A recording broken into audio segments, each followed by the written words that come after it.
Halo, selamat malam sahabat Netcast. Kembali lagi bersama saya, Mr. Luis. Kali ini di episode yang kelima, tentunya saya akan mengundang orang muda yang luar biasa, hebat, dan tentunya di bidangnya yang bisa kita lihat sudah dipubliskan sebelumnya. Di tengah-tengah kehidupan kita sebagai kaum milenial, jarang sekali anak-anak muda yang terjun di dunia lingkungan, mencintai lingkungan, dan beradaptasi dengan lingkungan di sekitar kita. Padahal lingkungan adalah salah satu sumber daya kita sebagai manusia untuk mendapatkan napas yang segar, sehat, dan bugar. Untuk itu, malam hari ini saya mengundang salah satu teman saya, orang hebat dan luar biasa. Semoga ceritanya bisa menginspirasi kalian semua. Sebelum itu, kita bumper dulu.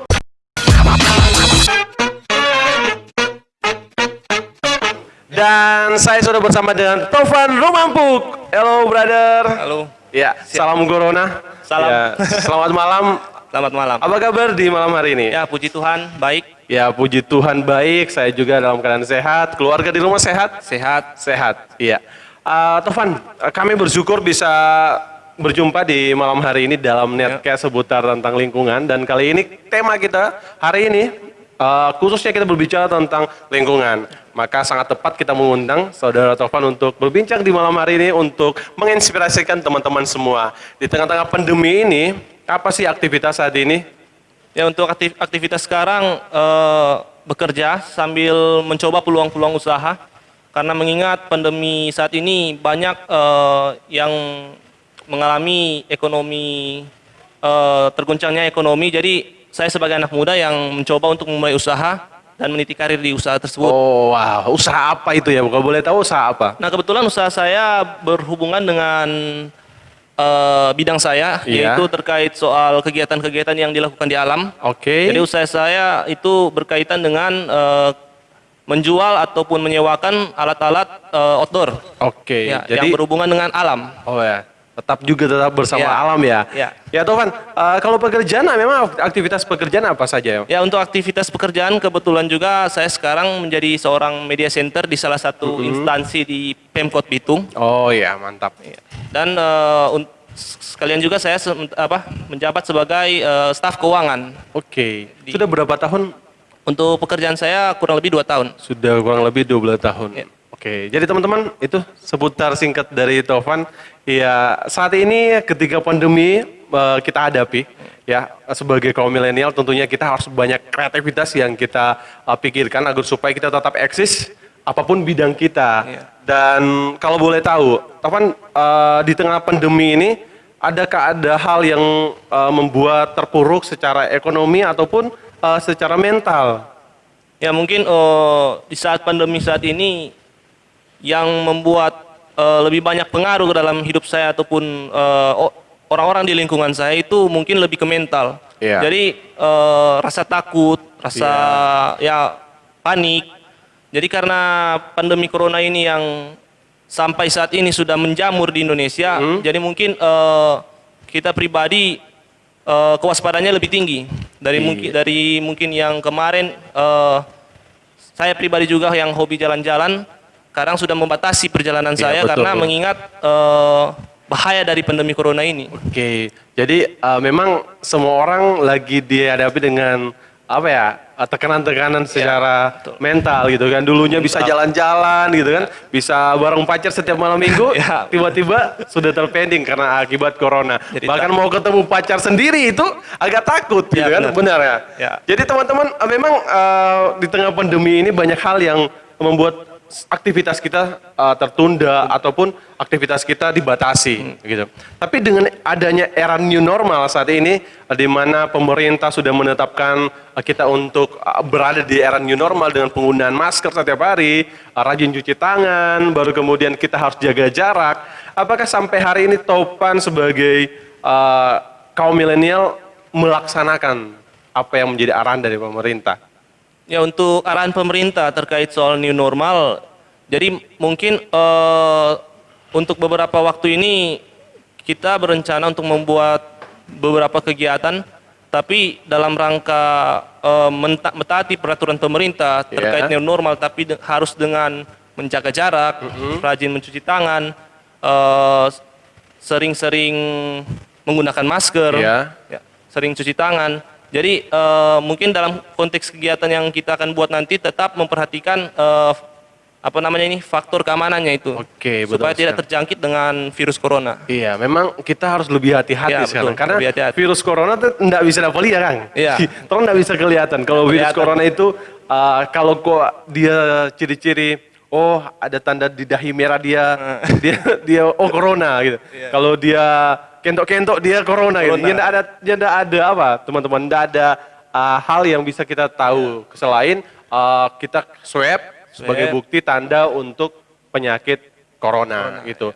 Nah, sebelum kita masuk di aktivitas Topan di dunia lingkungan, saya mau tanya dulu soal percintaan nih. Biar kaum milenial juga bisa sedikit tahu apakah Topan ini menjadi seorang yang bucin atau tidak. Gitu. Biar asik ya. Gimana? Pasangan udah ada atau Ya. Kebetulan udah ada. Oh, sudah ada. Ya. Ya, ternyata sudah ada. Jadi buat para jomblo sorry. Oke, aman-aman saja sampai hari ini. Ya aman, udah menjelang 4 tahun. Oh, dulu 4 tahun. Ya. Udah kredit mobil, udah dapat 1. Mungkin dapat 2 bisa. Oh iya, bisa dapat 2. Ada rencana untuk menikah? Ya mungkin untuk menikah selesai yang satu kuliah.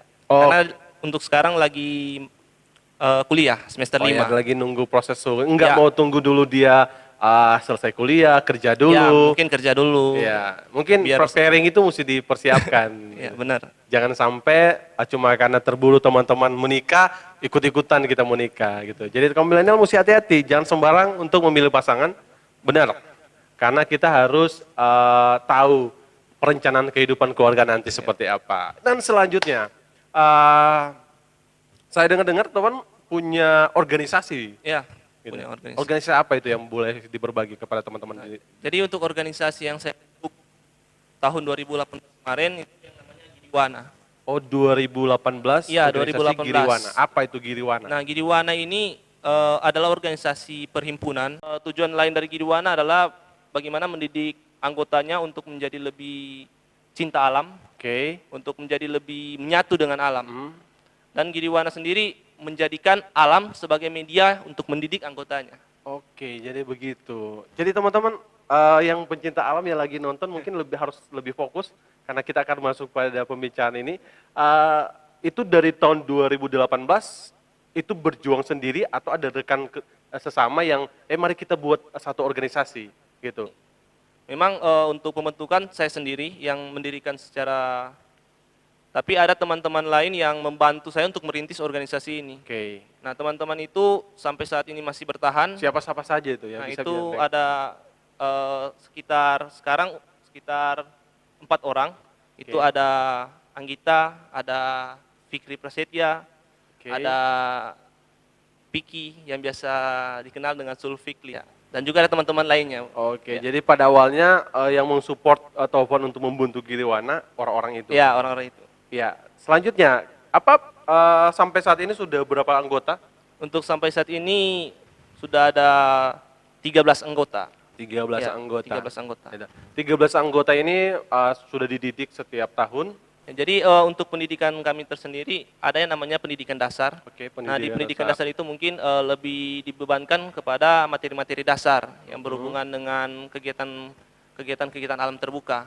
Ya. Nah, sesudah pendidikan dasar ada juga kegiatan pendidikan lanjutan yang dimana akan dididik sesuai spesifikasinya masing-masing. Oke. Jadi tiap orang diberikan hak untuk memilih di mana dia akan berkarya, di mana dia akan belajar.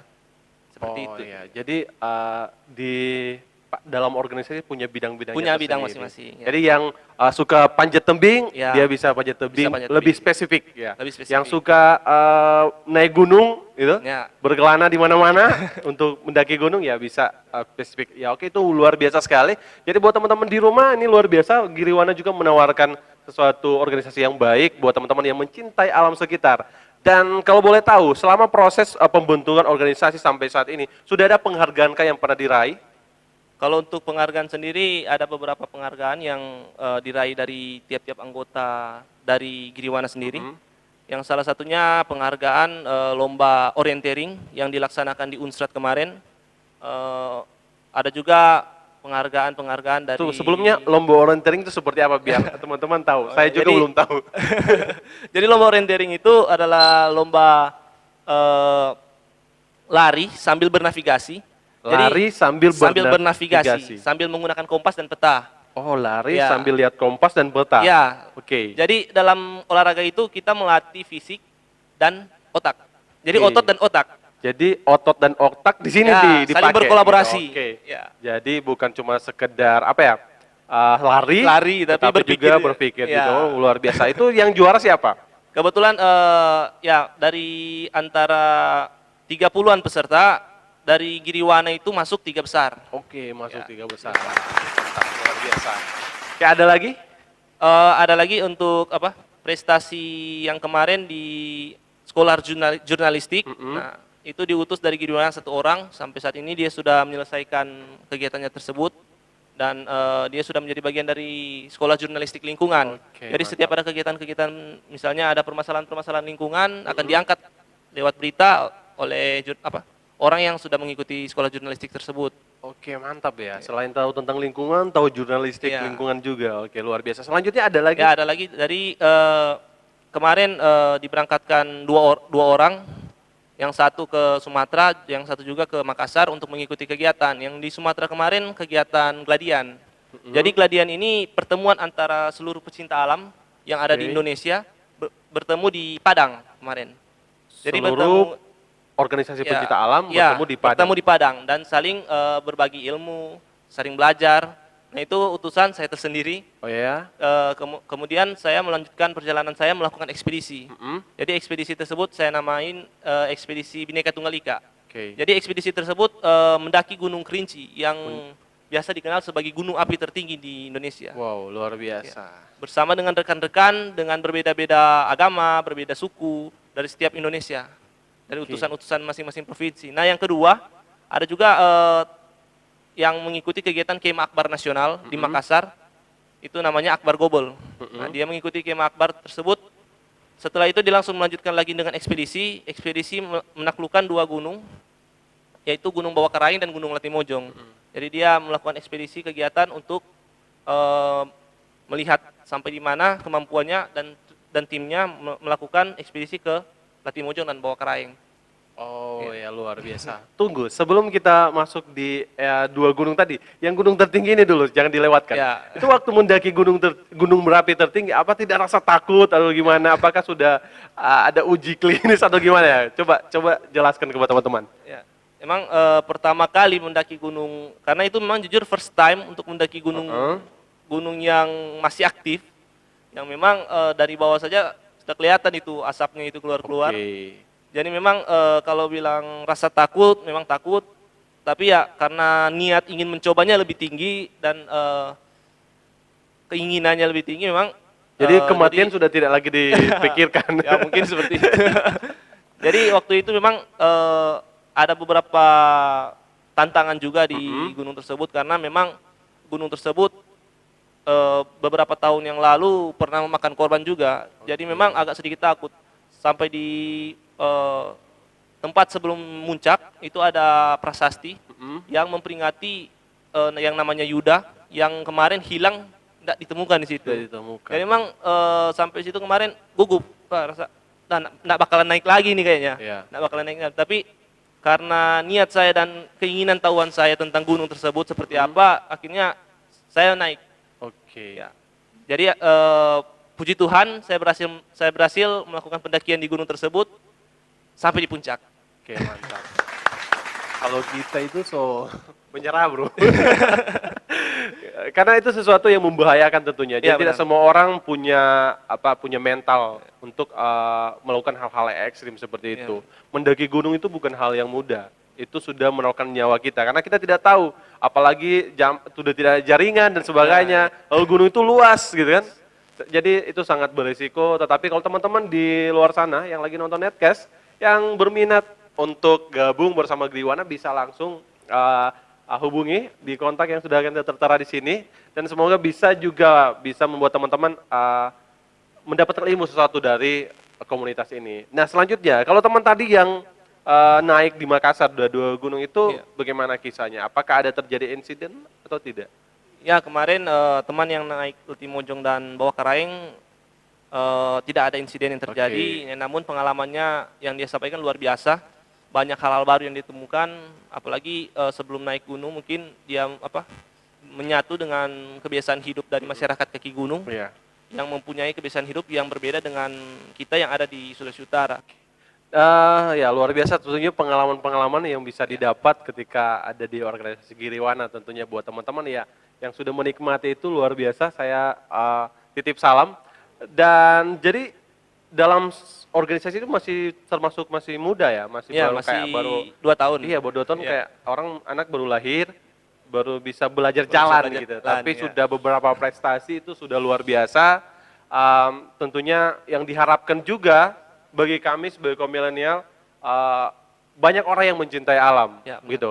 Kalau orang-orang yang mungkin mencintai dunia teknologi seperti saya secara pribadi itu juga harus sadar bagaimana mencintai alam. Mencintai alam. Betul. Karena kita harus menjaga diri kita untuk agar supaya tidak buang sampah sembarangan, gitu kan.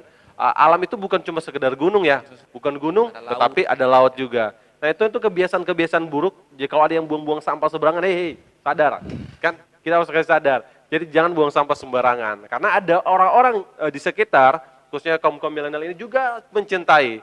Ya buat kalian yang belum sadar, tolong sadar, buang sampah pada tempatnya. Ada salah satu catatan, saya pernah lewat di salah satu lokasi tempat di seputaran Bitung ini. Ada tulis begini, dilarang buang sampah kecuali anjing. Gitu. Jadi hanya anjing iya. yang bisa buang sampah. Jadi kalau yang buang sampah sembarangan itu anjing, Anjing. katanya.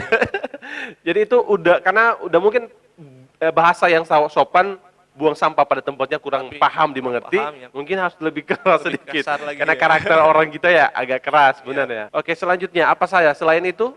Ya, selain itu mungkin ada kegiatan-kegiatan yang biasa dilakukan. Contoh kemarin pernah tahun 2018 melakukan kegiatan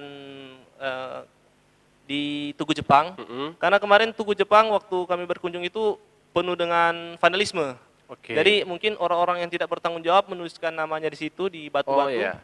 Nah, jadi kami membuat gerakan untuk memberitahukan kepada pemerintah lewat media-media sosial bahwa tolong lihat kembali objek-objek wisata yang ada di Kota Bitung. Salah satunya Tugu Jepang. Oh iya, itu saya juga pernah mengalami kritikan masalah itu untuk menyampaikan waktu itu. Waktu itu jadi Putra Bitung kan, Iya, ataupun juga sebagai duta pariwisata Bitung, tentunya sangat prihatin melihat Ya. keadaan itu.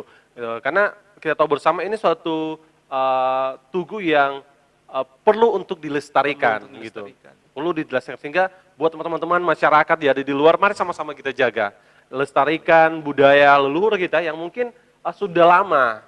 Karena itu menjadi salah satu daya tarik tersendiri dari kota kita tercinta. Jadi buat teman-teman marilah jaga, jangan sembarang mencoret hal-hal yang ada di Merusak. atau merusak di momen-momen tertentu yang ada di Kota Bitung, khususnya ada di Tugu, patung, gitu kan, ada Pantai juga. juga di monumen, gitu. Monumen. Jadi mohon untuk tidak tangannya berkreativitas. Kalau jago melukis ya melukis di kertas, gitu Iya, kan. iya, benar. Jangan melukis di tempat-tempat yang bagi saya itu sangat sakral sih sebenarnya, yang perlu dilestarikan dan perlu dijaga. Nah, gitu. Ada lagi? Itu dulu. Ya, itu dulu. Ya, karena waktu kita sangat terbatas teman-teman, tapi setidaknya kita bisa memberikan suatu informasi dan inspirasi sedikit buat teman-teman bahwa di dalam kondisi pandemi seperti ini, ketika pembatasan sosial terjadi, kita harus belajar dari rumah, beraktivitas dari rumah. Marilah kita mengisi dengan waktu-waktu yang bisa menambah aktivitas kita lebih produktif gitu. Anak muda jangan cuma hobi main game dari pagi sampai malam, mari coba masuk di komunitas-komunitas tertentu yang bisa mengajak kreativitas kalian untuk bertumbuh dan berkembang. Contohnya di Girwana, kalian bisa mengikuti kegiatan-kegiatan seputar dengan keadaan alam. Nah, menjaga lingkungan itu sangat penting. Membawa tumbler pasti, Ya, sudah pasti, agar supaya kita mengurangi sampah plastik. plastik. Jadi ini sangat penting sebenarnya, Tovan. Zaman sekarang anak-anak muda mencintai alam itu hanya bisa dibilang sekitar 5-10% gitu yang mencintai alam. Kebanyakan ya lebih suka yang lebih ya glamor, itu aktivitas yang berbau dengan dunia IT gitu. Sehingga alam sudah diabaikan. Padahal ketika alam mengamuk ya bingung gitu kan semua. Kalau apa udah bilang Orang Manado bilang kalau guhi sobage mau bagaimana gitu. Ya, sangat seru teman-teman pembicaraan kita di malam hari ini. Jadi Topan sebagai akhir dari diskusi kita, sharing kita dalam Netcast. Jadi memang Netcast ini dikhususkan untuk kaum milenial. Apa yang perlu disampaikan kepada sahabat Netcast? Ya, jadi yang perlu disampaikan teman-teman sekalian di rumah. Jadi kita sebagai anak muda berharap kita menjadi orang-orang yang lebih produktif, latih diri sebanyak mungkin, jadikan diri kita sebagai orang-orang yang mampu mengeluarkan kreativitas, apapun itu, bidang apapun itu, kita harus menjadi anak muda yang bertanggung jawab pada diri kita sendiri. Jadi jangan hanya sebatas kita mengenal main game ya pagi sampai malam. Iya, betul. Kita juga harus berusaha menjadi orang-orang yang mempunyai karya entah dari bidang apapun itu. Kalau saya sendiri, mari kita sama-sama untuk berkarya di alam, karena alam itu ketika kita belajar dan bersatu dengan alam, kita dapat membentuk karakter kita secara tidak langsung. Jadi alam dapat membentuk karakter kita menjadi lebih kuat, mental kita terlatih, dan kita menjadi lebih mempunyai kreativitas untuk hidup. Jadi kita mampu bertahan di dalam keadaan apapun. Entah itu di dalam keadaan mungkin saat ini kita dalam keadaan COVID-19 ya. Iya, COVID-19. Ketika kita mampu untuk belajar tentang alam, kita tidak perlu lagi untuk takut untuk bertahan. Karena kita, kalau pribadi saya mungkin makan ubi saja saya bisa, makan sudah jamur terlatih, saya bisa, gitu. sudah terlatih. Oh, iya.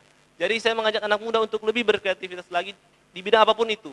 Saya sebagai penggiat alam dan pecinta lingkungan, saya mengajak teman-teman untuk sama-sama kita menjaga lingkungan, kurangi sampah plastik, dan tetap jaga, terutama khususnya Kota Bitung, kita jaga kota kita agar tetap bersih dan lestari. Oke, ya. Tepuk tangan dulu. Kita salah satu ketua dari Giriwana, Ya. organisasi pencinta alam, yang mungkin bisa menginspirasikan teman-teman semua sahabat Netcast di hari ini. Ya, sekali lagi jangan lupa untuk tetap like, komen, bahkan subscribe channel ini agar supaya banyak anak-anak muda bisa terinspirasi lewat cerita-cerita kita setiap minggu. Karena setiap Jumat dan Sabtu jam 7 malam live di YouTube Netcast. Jadi kita Tovan ada siaran kita live langsung di YouTube, bahkan fanspage Facebook. Jadi setiap jam 7 malam untuk YouTube, jam 8 malam untuk Facebook. Ya. Setiap hari Jumat dan Sabtu. Jadi sekali lagi jangan lupa like, komen, bahkan ya share dan subscribe. Oke teman-teman, terima kasih buat Tovan untuk malam hari ini sudah bergabung bersama kami. Semoga sukses selalu, jaga kesehatan, dan tetap percaya bahwa segala sesuatu yang kita kerjakan hari ini, yang kita buat untuk negara kita, nanti ada satu pembuktian, penghargaan yang akan menghampiri kita. Mungkin belum sekarang, tapi ada waktu yang tepat yang Tuhan siapkan. Terima kasih Tovan sekali lagi. Semoga kita bisa berjumpa lagi. Dan sahabat Netcast, salam.